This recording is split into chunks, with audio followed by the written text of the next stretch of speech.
Next, on Hawaii News Now. Police said she was a murder victim. Lisa Au, murdered in 1982. The cause of death was never established. No arrest was ever made. Suspicion that an HPD officer was involved caused island-wide fear that a policeman was preying on women. But I think that they didn't look at all the facts. now, the lieutenant who led the homicide division at the time of Lisa Au's murder opens his files for Hawaii News Now and reveals details never made public before. I never did lose hope, that's why I kept the file. He believes his department botched the investigation, ignored important evidence and witnesses, and then tried to hide the mistakes from the public. I feel that there was definitely a cover-up. A cover-up that may have ruined any chance to build the case. Dropped the ball. That they dropped the ball. They didn't do a sufficient job of the investigation. Some still have hope. You can determine trauma in somebody who's been dead for 1,000 years, for 10,000 years. But will police and prosecutors try again to close one of Hawaii's most controversial cold cases? I want to know what happened that night, the truth. A Hawaii News Now exclusive, Lisa Au, Buried Evidence. 37 years ago, Lisa Au, a 19-year-old Kailua hairdresser, was found dead. If you're old enough, you remember the fear that spread through the community when a policeman was suspected. Law enforcement pursued that theory for years, overlooking other evidence. Some of that evidence has never been made public until now. It comes from the man who was head of homicide at the time, who now wants people to know the mistakes made then likely destroyed any hope of justice for Lisa Au. January 20th, 1982. It was pouring on the island of Oahu.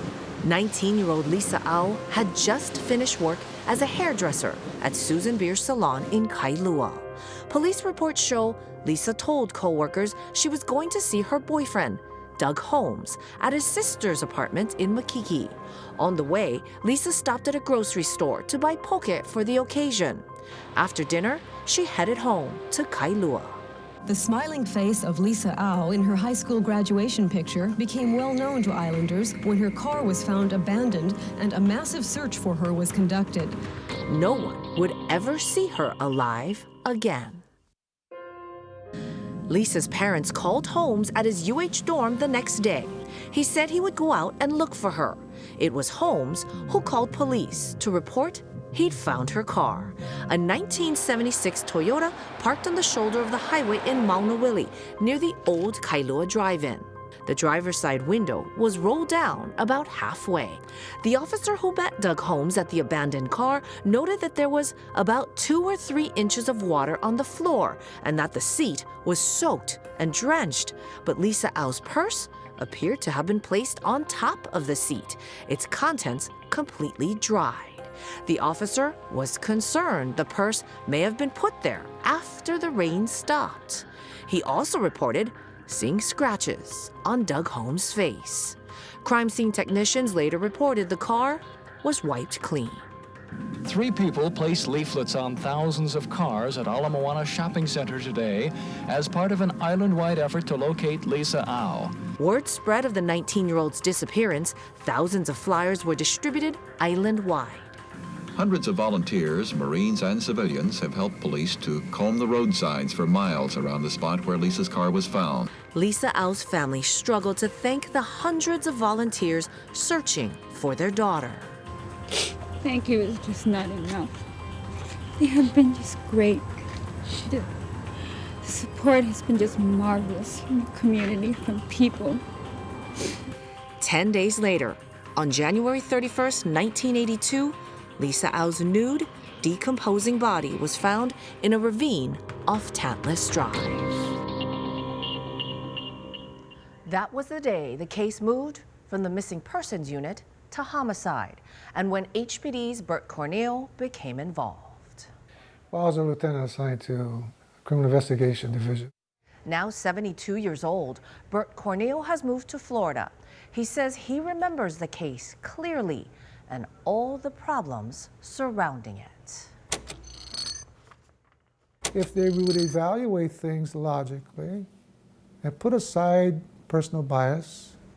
When we come back, hysteria after word leaks out that a police officer is suspected of the crime, the lengths the prosecutor's office went to build a case against the cop, and the evidence pointing to others that were missed or dismissed. Also coming up, a year after her death, investigators reopened Lisa Au's casket. What was taken and why? Well, there's so much that you can tell from the skull. That's all ahead in this special report, Lisa Au, Buried Evidence.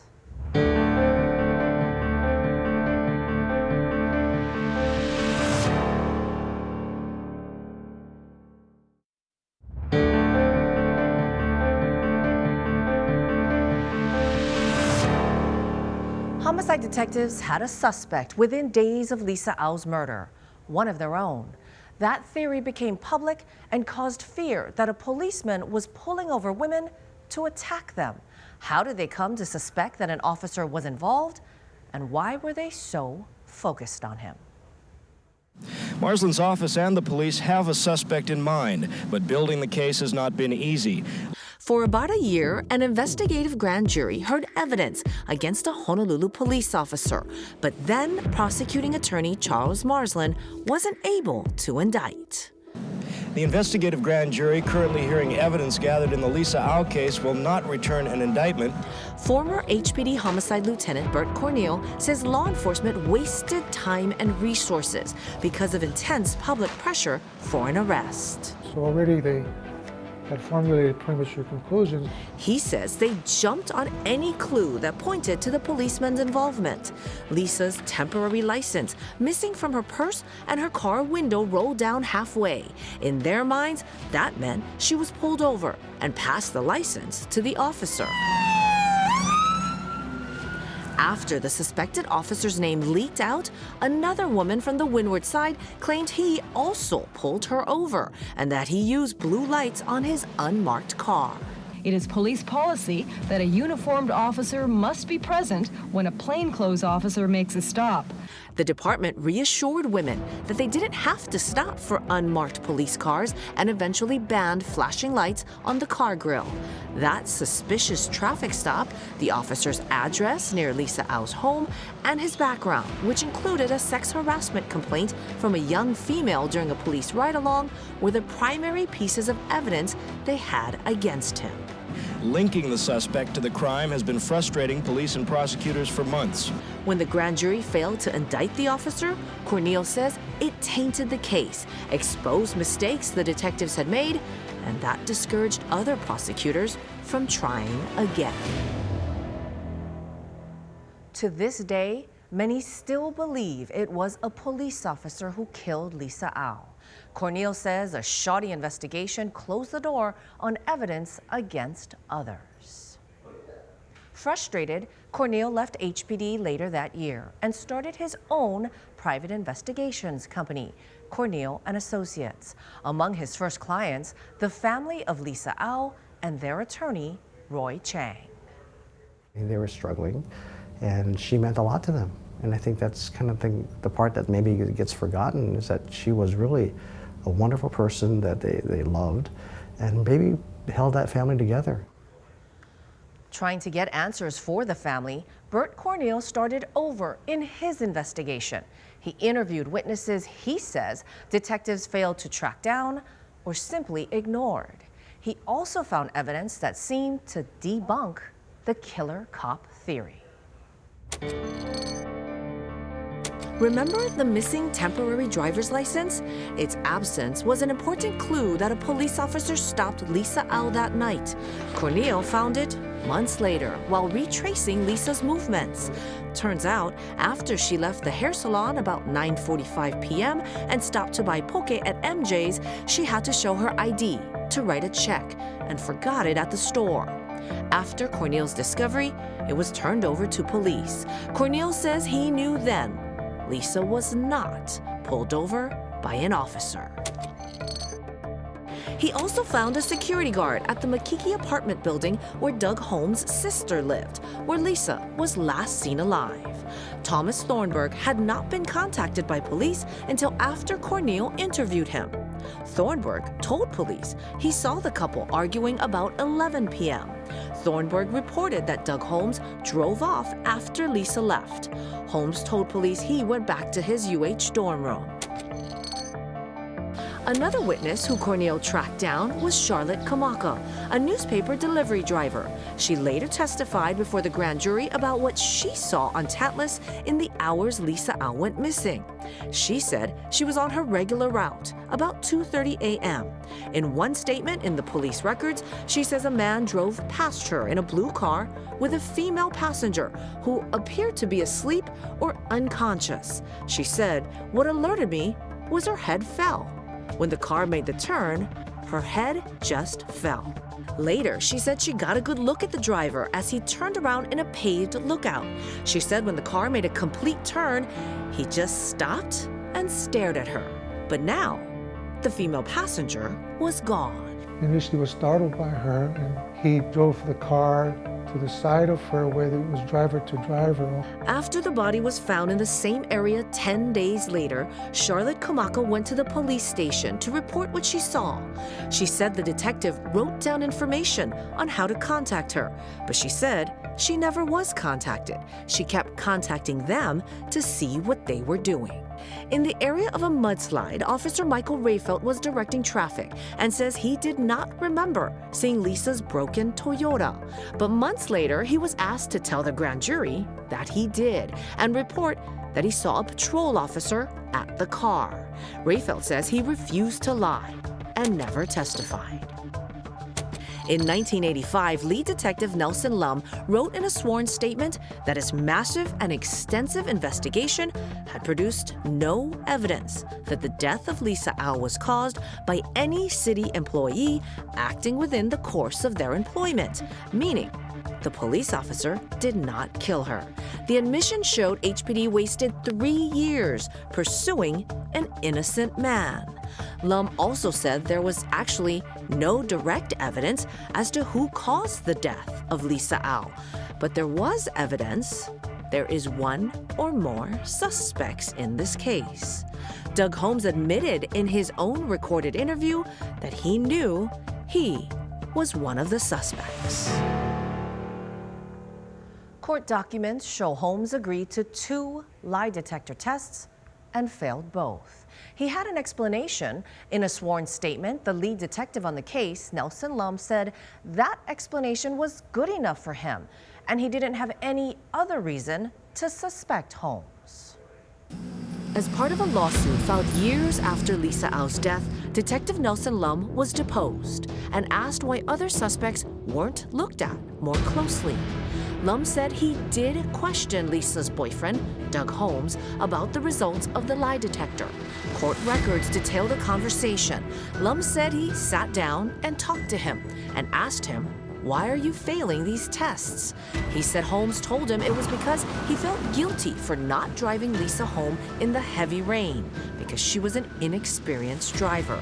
Lum said he didn't think Holmes had any motive to kill Lisa because Lum said there was no third party involved, which ruled out jealousy.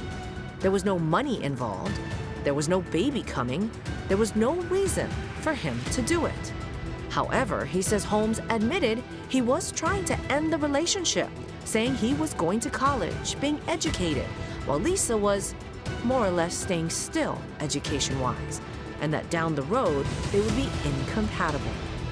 7 years after her murder in 1989, Lum described the case as open, ongoing, and unsolved, a description that remains today. Coming up, could Lisa Au's remains provide clues from the grave? A forensic anthropologist tells us what he thinks can still be found. And where are they now? The key players and witnesses 37 years later. Are they even available if law enforcement tries to solve the case?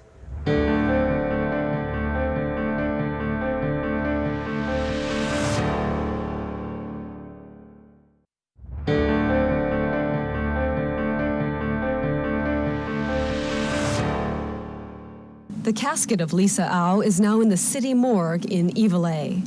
More than a year after Lisa Au was killed, her body was exhumed. Police took her skull and jawbone and asked the coroner in Los Angeles to do what Honolulu's medical examiner could not do: determine the cause of her death. Well, there's so much that you can tell from the skull that you can't tell from the bones of the neck down. Forensic anthropologist Dr. Robert Mann of the University of Hawaii has worked cases including the September 11th attacks and serial killer Jeffrey Dahmer. He says a human skull can provide so many clues. But Dr. Mann says a less experienced examiner can easily miss the signs. If you miss that one little mark, that one little indicator of possibly cause of death, you're going to go, we don't have any evidence of what this person died of. But it's there, so you got to be very careful. In 1983, when Lisa Au's body was exhumed, Bert Cornell had left the police department and was working as a private investigator for the Au family. He believed the Honolulu coroner did not do a thorough job on the first autopsy. It was left in a bag. She's decomposing. He noted the remains were still in the HPD body bag and that he was appalled that there was leaves and dirt and rubbish inside. He says the body was never even washed. Cornell's report says the medical examiner was pretty red-faced and embarrassed when this was all revealed. A second opinion was sought by the Los Angeles coroner, who took a look at the skull and jawbone. Advanced postmortem decomposition makes it very difficult. The results of that exam were never made public. What do we have here? Dr. Robert Mann said he'd be willing to take another look. Perhaps new technology can help if he could have access. But there is some dispute about where the skull and jawbone are now. HPD says it was in the hands of the medical examiner's office, and the ME says it was returned to the casket with the rest of the remains. But Lisa Au's family wonders if the items were indeed returned. The only way to re-examine would require disturbing her grave again. Despite that painful process, Lisa's family will ask HPD to do it again and re-examine the remains. They want to know if time, technology, and better skilled forensic anthropologists can finally determine how she died. Lisa's sister Mei Lee says any answers at this point would be a relief. Mei Lee Au was just 7 years old in 1982 when her big sister, Lisa, went missing. I saw a lot of flyers of my sister's face, of her graduation picture, black and white, you know, and it said the word missing. For days, she stayed with relatives until Lisa's body was found. I was brought home, and that's when my mom and my dad took me in their room. My parents told me that she went to heaven, and she went to go be with baby Jesus. And I didn't like that. I remember not liking that, because I didn't get a chance to spend time with her. The two were 12 years apart, but Mei Lee remembers trips with her sister to California and her very first movie. We were going to Knott's Berry Farm, Six Flags. One thing I do remember was going to watch Empire Strikes Back when it came out in the theaters. It was so much fun. That's all I have memories of. Leslie Wilcox has the story. The family sheltered her from all the news reports and the gruesome details of her sister's murder. But she saw the ripple effects, the impact on the family. It was hard on my parents. I watched it. Whenever it came up to Lisa's birthday or the anniversary of her death or somewhere, you know, the event coming about, you could tell with my parents. Over the years, Mei Lee and her auntie would visit Lisa's gravesite at Valley of the Temples, cleaning it and leaving lead. Next to Lisa, her father, Chester, is buried, but Mother Patrice is buried at Hawaiian Memorial Park. The two divorced in 1990. Mei Lee says Lisa's murder drove them apart. When Mei Lee became a teenager, she began reading the old newspaper clippings that her mom saved, and she started asking questions. She learned that a policeman was suspected and then cleared, and that he wasn't the only suspect. Now, almost 4 decades later, she's asking HPD to take one last look. I want to know. And I would like to try again. And if cannot, then cannot, at least we try.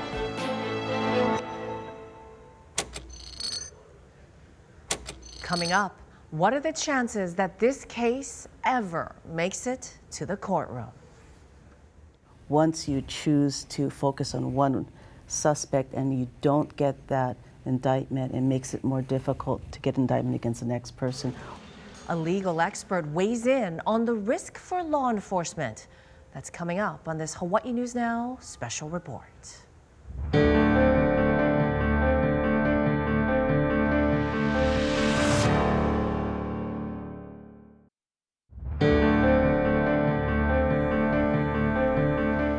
There is no statute of limitations on murder, but the longer it takes law enforcement to gather evidence, the harder it is for the case to move forward.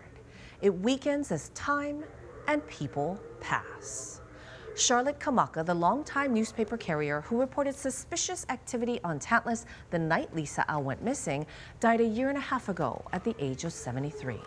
Thomas Thornburg, the security guard at the apartment complex where Lisa was last seen alive, has also died and is buried at Punch Bowl.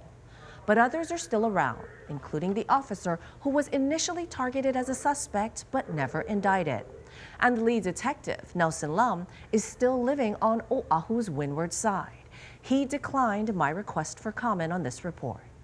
Retired Officer Michael Rayfelt, who says he was asked to lie to the grand jury, says he would be willing to cooperate with any future investigations. And former Lieutenant Bert Corneal says he would return from Florida to assist in any way he can. Doug Holmes, Lisa Au's boyfriend, has been living in Australia. According to his LinkedIn page, he attended UH and then a college in Melbourne, where he remains. He's an executive with an investment firm. We did reach out to Holmes and his family, and they issued this statement.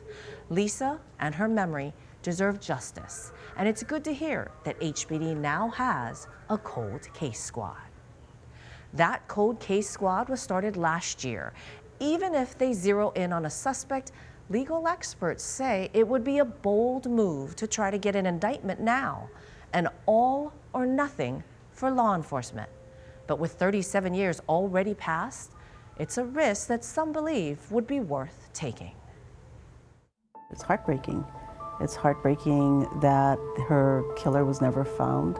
Ronette Kawakami, Associate Dean at UH's Richardson School of Law, was about the same age as Lisa Au in 1982. She was in law school and remembers the fears she felt after word spread that a police officer was suspected. Police believe that Au stopped her car for someone she believed was a policeman. At our request, Kawakami went through court documents, police records, and Bert Corneal's report. She says it will be tough to get an indictment now. When witnesses have died, there's really not much you can do in terms of hearsay evidence. There's certain exceptions to hearsay, but these statements probably don't fall within those exceptions. Without witnesses or a clear cause of death, and with a flawed investigation, even if a case came to court, it would be easy for the defense to pick apart. It still has to link together seamlessly so you can reach a conclusion of guilt beyond a reasonable doubt. And there's just too many holes, there's too many breaks in the links. A lot of it has to do with the witnesses who have passed away. It would have been wonderful if it could have been resolved. Attorney Roy Chang represented Lisa Au's parents, Chester and Patrice, who both died without answers. I don't think that ever happened for them. It was just never, never had closure. I guess maybe that's the correct word. I don't think they ever had closure to this thing until the day they died. Both Chang and Kawakami understand why later prosecutors didn't take the case to another grand jury. It's risky, but after all these years, there is almost nothing left to lose. If you succeed, that's fantastic. If you fail, at least you made a try. My parents are gone, and they know what happened now. Now we just, as the living, want to know, I guess. A lot of our family and our friends that were close to us want to know. Will law enforcement try again? The prosecutor's office ignored my request for comment for this special report. The Honolulu Police Department remains hopeful. Chief Susan Ballard issued a statement for our special report. Cold case detectives are looking for anything they may have overlooked at the time or whether new technology can provide new information. HPD says relationships shift over the years, and it's not uncommon for people to want to clear their conscience. One individual, and possibly more, know what happened. HPD urges this person or persons to come forward. It's a heavy burden to live with the knowledge of someone's murder all of these years. The department also says many individuals were interviewed and persons of interest were identified, but no arrest was made in Lisa Au's murder. And time is running out. It's why Bert Cornell dusted off his box of files for us after all these years. I never did lose hope, that's why I kept the file.